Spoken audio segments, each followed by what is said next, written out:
bilan shug'ullanayotgan yo o'zini o'zi band qilgan yoki xo'jalik subyektlari, ya'ni emchichi, korxona, xususiy korxonalar, firmalar, fermer xo'jaliklar agar o'sha biznesni kengaytirmoqchi bo'lib, faoliyatini moliyaviy ko'mak zarurat tug'ilsa, bemalol o'sha bizlarga murojaat qilib, belgilangan tartibda o'sha bizlarni bugungi kundagi amaldagi kiritlardan foydalanish mumkin. Agarda sizlarda savollar tug'ilsa, mana shu kiritlarga kredit olish istagi bo'ladigan bo'lsa, yakka tartibdagi tadbirkorlik faoliyatini kengaytirmoqchi bo'lsa yoki ijtimoiy shaxslar o'z biznesini yo'lga qo'ymoqchi bo'ladigan bo'lsa, bizlarni bugungi kundagi amaldagi kiritlarimizdan bemalol foydalansalaringiz bo'ladi. Buning uchun bizlarni o'sha men boshchiligimda, rahbar boshchiligida, xodimlar boshchiligida doim qo'llab-quvvatlashga biz tayyormiz. Agar sizlarda hozir o'sha mana shu imkoniyatdan foydalanib o'sha kredit olish istagi yoki moliyaviy yoki bankdagi qo'shimcha qanaqadir imtiyozlardan foydalanish sizlarga imkoniyatiga egasizlar hozir.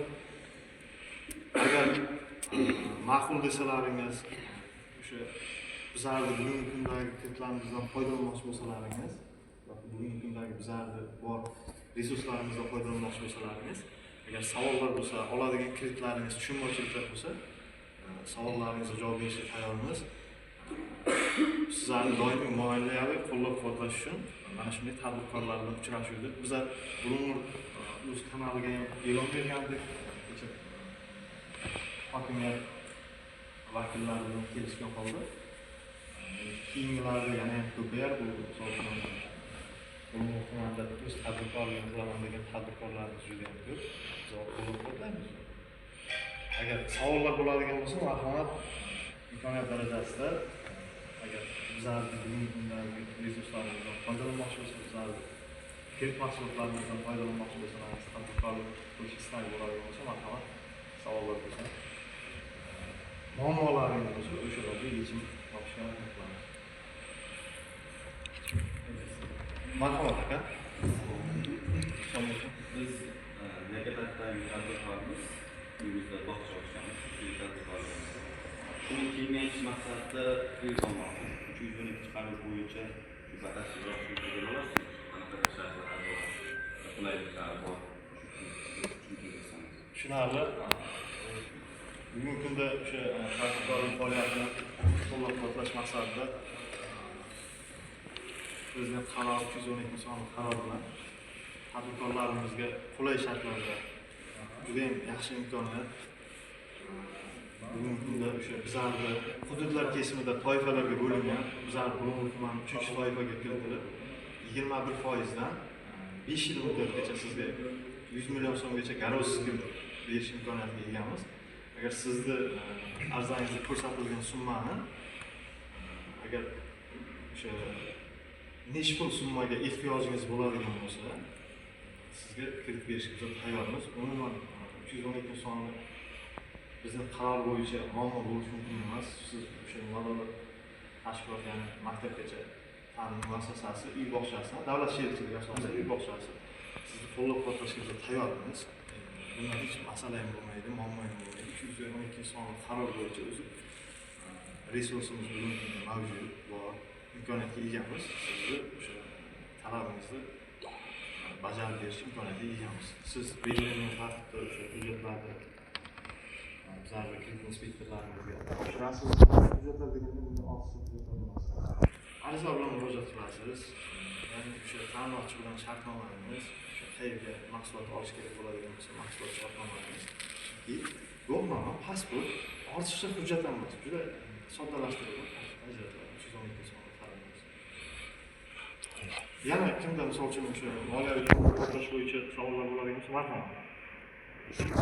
So'zaga savol tasdiq. Hozirgi kunda bizga kecha murojaat bo'libdi. Faqat shu fuqaro kelolmadi. Yosh tadbirkor, 20 yoshda ekan. U aytayapti, bitta zavod ishlab chiqaraman deyapti. Bu haqiqatdan 3 yildan beri o'zi bitta elchida ishlaydi ekan, ish boshqaruvchi ekan. U endi foydasini ta'min ko'rgan-ku. U aytayapti, iltimos, bizga amaliy yordam bering deyapti. Kuni kecha bo'lgan voqea. Shunga bir qanday bir yoshlar bo'yicha bir taklif bersak bo'ladi yoki shunga bir amaliy yordam berishimiz kerak. Shunday. Albatta bugungi kunda o'sha ishsizlarni birinchi navbatda hamma tijorat banklari yoki bo'lmasa hukumat darajasida ham ishsizlarni, ya'ni yosh tadbirkorlarni qo'llab-quvvatlash maqsadida xotin-qizlarni qo'llab-quvvatlash maqsadida prezident qarorlari ham bugungi kundagi dolzarb masala ishsizlikni oldini olish. Endi o'sha yigitni agar chaqirtirsangiz, uni fikrini bilishimiz kerak. Nima kredit olmoqchi, nima qilmoqchiligini bilishimiz kerak birinchi navbatda. Endi kredit deganda misol uchun u agar ishlab chiqarishni yo'lga qo'yadigan bo'lsa, bizlar bugungi kunda tadbirkorlar qo'llab-quvvatlash jamg'armamiz bor. Ya'ni buni garovi bor, yo'q, o'sha narsalarni ham to'liq batafsil yigit bilan uchrashib, agar joyiga chiqqan holda uchrash kerak bo'ladigan bo'lsa, siz boshlig'ingizda Sog'liq sanoat palatasi boshlig'ida Xalq banki mas'ul xodimlar tomonidan bizlar qo'llab-quvvatlaymiz. Agarda o'sha yigitni loyihalari istiqbolli loyiha bo'ladigan bo'lsa, ularning asosiy maqsadi kredit olishlik bo'ladi, maqsad boshqa ehtiyoj uchun ishlatish bo'ladi. Bunga maqsad bizlar haqiqiy ishlab chiqarishni yo'lga qo'yadigan deydigan bo'lsa, bugungi kunda misol uchun o'sha tadbirkorlar qo'llab-quvvatlash jamg'armasi tomonidan o'sha kompensatsiya olish. Shuning uchun o'sha tadbirkorlarga taklif qilsangiz, suhbatlashib ko'rishimiz kerak. Nima qilmoqchi, nima loyihasi bormi, joyi bormi, mahsulotni qayerdan oladi, nima ishlab chiqaradi, ishlab chiqargan narsasini bozori bormi, ertaga uni sota oladimi, kredit degani bu kunlik foiz bo'ladi, ertaga to'lash bor.